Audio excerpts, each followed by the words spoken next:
राष्ट्रीय अध्यक्ष anti corruption committee alias भ्रष्टाचार समिति में सभी भारत के नागरिकों, माता बहनों एवं कोरोना से पीड़ित शासक पत्रकार बंधुओं को हमारा नमस्कार। आज 29वां दिन कोरोना का भारत में चल रहा है। बहुत कष्ट की बात है कि 20,000 के आसपास हमारे पेशेंट पूरे भारत में आज रन कर रहे हैं और खुशी की बात है कि हमारे पास 3,962 पेशेंट आज तक अच्छे हुए हैं। और खुशी की बात ये भी है कि दिन प्रतिदिन हमारे डॉक्टर बंधु, हमारे पुलिस बल अच्छे कार्य कर रहे हैं, जिनकी वजह से कोरोना के मरीजों को न्याय मिल रहा है। कुछ जगहों पर कठिनाइयां हो रही है क्योंकि कुछ लोग डरे हुए हैं और खुल करके सामने नहीं आ रहे हैं। उनको डर है कि मैं पेशेंट हूं और मैं मरीज हूं, अगर मुझे ट्रीटमेंट कराना पड़ेगा तो कोई समस्या होगी। लेकिन खुशी की बात है कि अच्छा उपचार हो रहा है, अच्छा ट्रीटमेंट हो रहा है भारत में और सबको न्याय मिल रहा है। एक दुख की बात है कि कल मुझे सूचना मिली कि हमारे इलाहाबाद में कुछ जो हमारे निजामुद्दीन से मरकज के लोग गए थे, उसमें 30 लोग मिले हैं, जिसमें 16 विदेशी हैं और हमारे एक जो हमारे गुरु जी थे इस्लाम धर्म के, जो प्रोफेसर थे साहब, वो उनको शिक्षा दे रहे थे। तो हमारे उत्तर प्रदेश के अध्यक्ष सुजीत कुमार जी को इसकी जानकारी मिली तो उन्होंने तुरंत एडीजी हमारे इलाहाबाद प्रेम कुमार जी को संपर्क किया और एसएसपी अनिरुद्ध पंकज जी को संपर्क किया, जिनका फोन नंबर 9454400139 एडीजी का नंबर है। शासन के पंकज अनिरुद्ध का नंबर है 9454400248 और उसके बाद में पुलिस बल इतने शक्ति के साथ पेश आया कि 30 लोगों को गिरफ्तार किया, जिसमें 16 जो ये कोरोना के पेशेंट वो विदेशों से निकले। बार बार हमारी केंद्र सरकार, प्रदेश सरकारें, हमारे मीडिया के लोग ये घोषणाएं कर रहे हैं कि जो लोग मरकज के लोग आए हैं, कहीं भी छिपे हैं, आप सामने आ जाएं और अपना उपचार कराएं, ट्रीटमेंट कराएं, न्याय मिलेगा और देश में कोरोना के पेशेंट कम हो गए। लेकिन दुख की बात है, न तो कोई मीडिया सुन रहा है, न सरकार का सुन रहा है, न प्रदेश सरकार को सुन रहा है। आज समस्या बढ़ती जा रही है। आज दुख की बात है, हमारी पुलिस किस तरह से काम करेगी। देखिए, हमारे उत्तर प्रदेश के मुख्यमंत्री के पिताजी का स्वर्गवास हो गया। हमारे योगी जी एक ऐसे नेता हैं जो कि नाथ समाज के अखाड़े से आते हैं। वो अपने पिताजी के दाह संस्कार में नहीं गए और उन्होंने 8 एडीजी रैंक के अधिकारी पूरे उत्तर प्रदेश में, हमारे वाराणसी में, इलाहाबाद में, बलिया में, कानपुर में, लखनऊ में, मेरठ में, ऐसे उन्होंने इस जगह से उन्होंने नियुक्त कर रखा है। जो अपर पुलिस महासंचालक पद के अधिकारी हैं, इतने अच्छा वर्क करने चाहते हैं, वो अपने पिताजी के दाह संस्कार में नहीं गए और उन्होंने 8 एडीजी रैंक के अधिकारी पूरे उत्तर प्रदेश में, हमारे वाराणसी में, इलाहाबाद में, बलिया में, कानपुर में, लखनऊ में, मेरठ में, ऐसे उन्होंने इस जगह से उन्होंने नियुक्त कर रखा है। जो अपर पुलिस महासंचालक पद के अधिकारी हैं, इतने अच्छा वर्क कर रहे हैं। मुझे खुशी है कि इस पद के जो अधिकारी हैं वो काम कर रहे हैं और उनकी एक सच्चाई की वजह से आज पुलिस उत्तर प्रदेश की इतना अच्छा वर्क कर रही है और आज किस तरह से उत्तर प्रदेश में न्याय मिल रहा है। आज दुख की बात है कि हमारे उत्तर प्रदेश में और उत्तर प्रदेश में के साथ साथ महाराष्ट्र में और दिल्ली में कुछ पेशेंट हमारे बढ़ रहे हैं। मास्टर तुम्हारा 5,000 के ऊपर तक आज इसका बढ़ोतरी हुआ है। लेकिन हमारी खुशी है कि ट्रीटमेंट हमारी केंद्र सरकार से मिल करके स्टेट गवर्नमेंट करने जा रही है। स्टेट सरकार ने केंद्र का कोऑपरेट कर रही है, जो केंद्र की टीम आई है उसका सहयोग कर रही है और हमारे महाराष्ट्र के मुख्यमंत्री जी ने हमारी केंद्र सरकार से अपील किया है कि जो हमारे यहाँ पर मजदूर भाई हैं, जो मजदूर बंधु है, उनको उनके गांव जाने के लिए कुछ ट्रेनें की सुविधाएं दिया जाए जिसके अपने गांव जा सके, और कुछ सुविधाएं ऐसे दिया जाए कि सरकार सहयोग करे। मैं महाराष्ट्र के मुख्यमंत्री से रिक्वेस्ट कर रहा हूं, उद्धव ठाकरे जी एक अब सुलझे हुए नेता हैं, आपके पिताजी बहुत अच्छे काम करते थे और उनका नाम था, आपके बच्चा नाम है। जिस तरह से यूपी सरकार, बिहार सरकार ने कोटा तक बसें भेजा है, अब कोटा में आकर के बसें ने बिहार और यूपी लेके जा रही हैं, लोगों को, बच्चों को ले जा रही है। आप महाराष्ट्र से अगर यूपी बिहार और जगहों पर बसें की सुविधा दीजिए। इतनी बसें हमारी खड़ी पड़ी हैं, अब सरकार की बसें हैं जो आपने, और बसें उनको आपने अटैच किया है, खड़ी हैं, उन बसों को उनके द्वारा लोगों के घर तक पहुंचाइए, लोगों को न्याय मिलेगा। आप केंद्र सरकार से गुहार लगा रहे हैं, अच्छी बात है, केंद्र सरकार कब पहल करेगी, क्या करेगी, लेकिन आज उनको खाना नहीं मिल रहा, परेशान है, उनको ट्रीटमेंट नहीं हो पा रहा है, और आपका पेशेंट दिन पर दिन बढ़ते जा रहे हैं। आज बीरा भाईंदर की हालत 100 के पेशेंट हो गए हैं। आप बताइए ट्रीटमेंट कैसे होगा, कैसे लोगों को न्याय मिलेगा, कैसे इलाज होगा, ये दुख की बात है। साथ साथ में मैं कहना चाहता हूँ केंद्र सरकार से, आप जिस तरह से हर जगह टीम भेज रहे हैं, आपने वेस्ट बंगाल भेजा है, आपने महाराष्ट्र भेजा है, आपने हर जगह भेज रहे हैं, आप महाराष्ट्र को इतना केयर करें, इतना ध्यान दें, क्योंकि महाराष्ट्र की समस्या दिन प्रतिदिन इतनी बढ़ती जा रही है। 5000 के ऊपर पूरे इंडिया में इतने पेशेंट कैंपेन हुए हैं। आज बम्बई की समस्या कैसी हो रही है, जो क्योंकि हमारी बम्बई की समस्या क्या है कि 10 बाय 10 के लोग रूम में रहते हैं, और 10 बाय 10 के रूम में 10 से लेकर 5 लोग रूम रहते हैं, छुआछूत होता है, और शहरों में इतनी गंभीर समस्या नहीं है रहने की। तो यहाँ लोगों की समस्याएं ये बढ़ते जा रहे हैं। आज जो कोरोना बढ़ रहा है केवल छुआछूत से बढ़ रहा है। आज जो ट्रीटमेंट करने जा रहे हैं, आज जो उनका उपचार करने जा रहे हैं, उनको छुआछूत से, आज उनको संपर्क से करने से वो पेशेंट बढ़ते आज हो रहे हैं। तो मेरी रिक्वेस्ट है कि आप ज्यादा से ज्यादा दूरी बनाए रखें। साथ साथ में मेरी केंद्र सरकार, प्रदेश सरकारों से यही रिक्वेस्ट है कि जो कोरोना के पेशेंट आपको मिल रहे हैं, उनका उपचार, ट्रीटमेंट ऐसा करें, ऐसा उनको ट्रीटमेंट करें कि कोरोना हमारे देश से हट जाए, उसका खात्मा हो जाए। देश में कोरोना बीमारी से लोग डरे हुए हैं, क्योंकि कोरोना जो हमारा बीमारी है, ये छुआछूत की बीमारी है।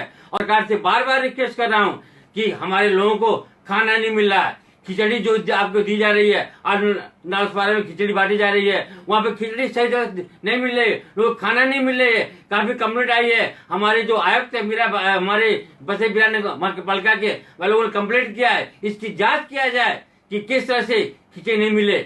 हमारे बिरार में आनंद धाम गौशाला है, माता जी वहाँ पर बीना चौहान जी, आज जब से वहाँ पर लॉकडाउन चालू हुआ है, 29वां दिन है, डेली के 10 से 20 हजार लोग खाना दे रही हैं, खाना खिला रही हैं, अपने पैसे से, अपने फंड से लोगों से कलेक्शन लेकर के खिला रही है। और हमारे पालघर पुलिस और हमारे डीएम, हमारे वहाँ के तहसीलदार एकदम निरस्ते हो गए हैं, कोई फंडिंग नहीं है, कोई पैसा नहीं है, किस तरह से परेशान है, ये दुख की बात है। साथ साथ में मैं हमारे महाराष्ट्र के सीएम को, महाराष्ट्र डीजीपी का अभिनंदन करना चाहता हूँ कि जो हमारे पालघर में जो 2 हमारे साथियों की हत्या हो गई थी और उसके लिए 101 लोगों को गिरफ्तार किया गया है, उसके लिए एडीजी रैंक के ऑफिसर अतुल कुलकर्णी साहब को क्राइम ब्रांच पुणे को अपॉइंट किया गया है, और न्याय के लिए उनको आदेश दिया गया है कि गिरफ्तार करें, कार्रवाई करें। मुझे आशा है कि अतुल कुलकर्णी जी एक अच्छे ऑफिसर हैं, ज्वाइंट सीपी आईजी रैंक के, वो मुंबई में क्राइम के ज्वाइंट सीपी थे, अच्छा काम करते हैं। मुझे आशा है कि जितने दरिंदे हैं, बाबाओं की हत्या किया है, बाबाओं के साथ उन्होंने जिस तरह मारपीट किया है, पुलिस बल रहते हुए उनके साथ अत्याचार किया है, साधु संत से मारपीट किया गया है, अतुल कुलकर्णी जी न्याय देंगे। जो आरोपी अरेस्ट हुए हैं उनके खिलाफ कड़ी से कड़ी कार्रवाई होगी, और 302 के तहत जो मुकदमा दर्ज हुआ है, मकोगा तक कार्रवाई होगी, जिससे साधु संत के साथ कोई अत्याचार दोबारा न हो। क्योंकि हमारे पास जितने साधु संत इंडिया में, साधु संतों के उपकार से, सहयोग से हमारा देश चल रहा है, हमारा भविष्य जो है साधु संतों को चल रहा है। आज देखिए नाथ हमारा ये अखाड़ा है, उसके हमारे योगी जी हैं, और योगी जी कितना अच्छा काम कर रहे हैं पूरे देश में। उन्होंने साधु संतों को देखते हुए उन्होंने उद्धव ठाकरे जी को फोन किया, उनसे सहयोग मांगा कि साधु संतों की हत्या हो गई, कार्रवाई करो। और हमारे योगी जी कितने अच्छे हैं, उनके पिताजी के डेथ हो गई, मृत्यु हो गई, वहां पर नहीं पहुंचे। आज उन्होंने सभी एडीजी, सभी डीजी, सभी एसएचओ, सभी एसएसपी को लेकर के पूरी यूपी में काम कर रहे हैं। तो मैं रिक्वेस्ट करता हूं आज सीएम से, सभी प्रदेश को सीएम से, कि आप भी ऐसा काम करें, आप भी ऐसा सहयोग करें जिससे कोरोना दूर हो सके। खाने का अरेंजमेंट करें। आज हमारे महाराष्ट्र के जो अध्यक्ष हैं इतप्पे साहब, जो बारामती में रहते हैं, हमारे जो उत्तर प्रदेश का अध्यक्ष है सुजीत कुमार सिंह, जो हमारे वाराणसी में रहते हैं, हरि मंडल जी जो प्रभारी मेरे हमारे वेस्ट बंगाल के हैं, वो जो कोलकाता में रहते हैं, हमारे राजस्थान के जो दीनदयाल व्यास जी जो हमारे उदयपुर में रहते हैं, जोधपुर में इतना अच्छा काम कर रहे हैं। हमारे इसी तरह से हमारे दिल्ली के जो अध्यक्ष हैं उमेश मौर्य जी कितना अच्छा काम कर रहे हैं। साथ साथ में हमारे सभी प्रदेशों के अध्यक्ष आज काम पे कर रहे हैं। हमारे गुजरात के अध्यक्ष मुकेश खत्री जी, हमारे महेश प्रजापति जी, हमारे शाह जी इतना अच्छा काम कर रहे हैं। डेली 500 लोगों को खाना दे रहे हैं। आप देखिए हमारे सुजीत कुमार जी ने डेली, हमारे डीएम जो वाराणसी हैं उनके पास 100 किलो चावल, 100 किलो आटा, सब्जी, दाल डेली की एंट्री हो रही है, डेली ले जाते हैं। आप देखिए 29/4/2020 से लॉकडाउन हुआ है, चालू हुआ है। हमारे साथ 23/4/2020 को सुजीत जी गोरखपुर में आए थे। दूर हो सके खाने का अरेंजमेंट करें। आज हमारे महाराष्ट्र के जो अध्यक्ष हैं इतप्पे साहब, जो बारामती में रहते हैं, हमारे जो उत्तर प्रदेश का अध्यक्ष है सुजीत कुमार सिंह, जो हमारे वाराणसी में रहते हैं, हरि मंडल जी जो प्रभारी मेरे हमारे वेस्ट बंगाल के हैं, वो जो कोलकाता में रहते हैं, हमारे राजस्थान के जो दीनदयाल व्यास जी जो हमारे उदयपुर में रहते हैं, जोधपुर में इतना अच्छा काम कर रहे हैं। हमारे इसी तरह से हमारे दिल्ली के जो अध्यक्ष हैं उमेश मौर्य जी कितना अच्छा काम कर रहे हैं। साथ साथ में हमारे सभी प्रदेशों के अध्यक्ष आज काम पे कर रहे हैं। हमारे गुजरात के अध्यक्ष मुकेश खत्री जी, हमारे महेश प्रजापति जी, हमारे शाह जी इतना अच्छा काम कर रहे हैं। डेली 500 लोगों को खाना दे रहे हैं। आप देखिए हमारे सुजीत कुमार जी ने डेली, हमारे डीएम जो वाराणसी हैं उनके पास 100 किलो चावल, 100 किलो आटा, सब्जी, दाल डेली की एंट्री हो रही है, डेली ले जाते हैं। आप देखिए 29/4/2020 से लॉकडाउन हुआ है, चालू हुआ है। हमारे साथ 23/4/2020 को सुजीत जी गोरखपुर में आए थे और हमारा प्रोग्राम था। मैंने 22/4/2020 को हमने कार्यक्रम रखा था लॉकडाउन से पहले जो कर्फ्यू था, हमने रामायण रखा था, हमने कार्यक्रम रखा था। सुजीत जी आए थे। सुजीत जी 23/3/2020 को मुझे फ्लाइट पे बैठाने के बाद में वो गए बनारस, और बनारस में तभी से वो सेवा कर रहे हैं। हमारे ब्रिजभूषण शर्मा जी जो एडीजी है वाराणसी, उन्होंने उसी सुजीत कुमार कौर को 16/2020 को दैनिक समाचार पेपर के संपादक से धमकी दिलाया और 18/2/2020 को अपने कैबिन में बुला करके उनको धमकी दिया, एंटी करप्शन कमेटी के खिलाफ कार्य करना बंद करो, आप यहाँ काम करना बंद कर दो। उन्होंने इसकी जानकारी मुझे दिया। दुख की बात है, हमने तुरंत इसकी जानकारी प्राइम मिनिस्टर ऑफ इंडिया, हम सभी गवर्नमेंट के, सेंट्रल गवर्नमेंट के, हमें सभी अधिकारियों को, एचएम को, होम मिनिस्टर को, लोकसभा अध्यक्ष को, गृह मंत्री को, विपक्ष लोकसभा के नेता को, साथ साथ में हमने राष्ट्रीय अधिकार आयोग को, हमने केंद्रीय आयोग को शिकायत दिया। हमने 27/3/2020 को हमने जाकर दिल्ली में शिकायत दिया, उसकी जांच हो रही है। श्रवण कुमार जी जिसके क्राइम के एसपी हैं, इसके वाराणसी के इसके घटना की जांच कर रहे हैं कि ब्रिजभूषण शर्मा जी कैसे हमारे सुजीत कुमार को धमकी दिए। कैबिन में बुला करके उन्होंने कार्ड को ले लिया, कार्ड को फाड़ के फेंक दिया, कार्ड को टर्न किया, फोड़ दिया। आप बताइए, ऐसे एडीजी लोग अगर हमारे कमेटी के लोग काम करने नहीं दे रहे हैं, और वही सुजीत कुमार जी आज किस तरह लॉकडाउन में, किस तरह बनारस में, आप डीएम जो शर्मा जी हैं, आप उससे पूछिए, डीएम शर्मा जी को रिपोर्ट मंगाइए कि डेली हमारी गाड़ी जाती है और 100 किलो डेली आटा, 100 किलो चावल, दाल और सब्जियां डेली पहुंचाते हैं। और पहला डीएम हमारे जो कौशल शर्मा जी है, डेली एक गाड़ी हमारे ऑफिस में जाती है, हमारे श्री शर्मा जी का सिंह के वहां, और 100 पैकेट पुड़िया भाजी उनको दी जाती है, अपने एरिया में बांटो। आप बताइए, आज सरकार कितना हमारे कमेटी सहयोग कर रही है, और हमारे एडीजी विजय शर्मा जी किस तरह हमारे कमेटी को बदनाम करने की कोशिश की। अब बताइए, उनको फोटो साथ में खींचा गया तो उनको धमकी दिए, सुजीत कुमार सिंह को फोटो निकालो, फोटो मन लगा, आप बुलाओ, आप बताओ हमारे सभी सरकार के चीफ मिनिस्टर, सभी मुख्य सचिव, सभी डीजीपी, फोटो निकालना कौन सा क्राइम है? अगर आप काम कर रहे हैं अगेंस्ट कस्टम क्राइम, देश में काम कर रहे हैं, भ्रष्टाचार के खिलाफ काम कर रहे हैं, आपके सुरक्षा दे रहे हैं, आपके सहयोग कर रहे हैं, तो कौन सी बुरी बात है?